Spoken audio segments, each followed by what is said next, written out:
prinášala správy. Jedného dňa škriekala viac ako zvyčajne.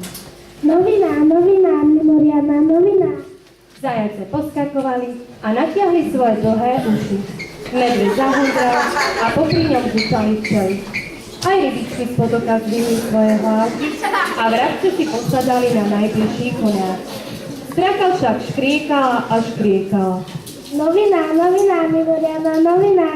Škriekala a škriekala, pokiaľ neprišli všetky zvieratka. Aj vôl a somár, ktorých nikto neznášal, sa priblížili. Straka vážne prestúpila na konári, odkašľala si a povedala.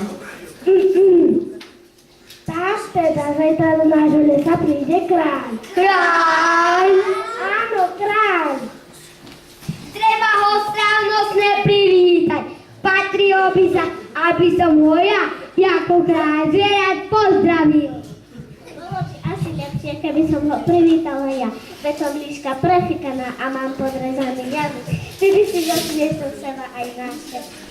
Keby sme chceli kráľovi prejaviť úctu, malo by ho pozdraviť najvyššie zvier. A to som ja.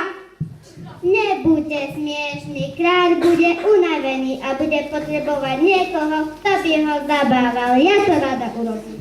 Nie, my ho zabavíme pekným spevom.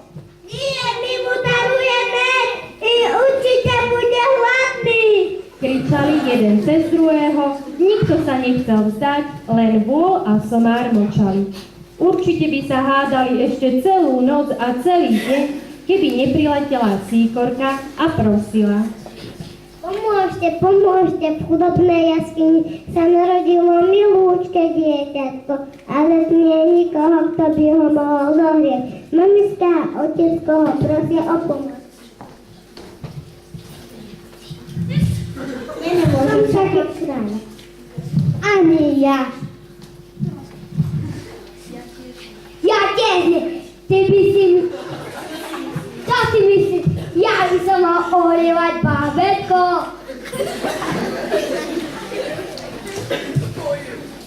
Všetci radom odopierali pomoc.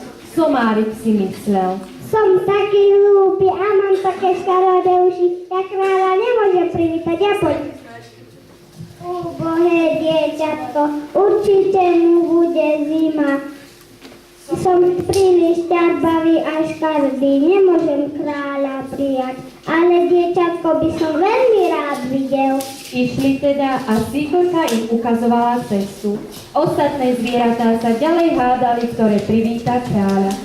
Vôl a somár prišli ku jaskyni. Pozri sa najskôr ty, mňa sa naľaká, keď mal. Aké krásne. Poďte, zvieratka, poďte sa pozrieť.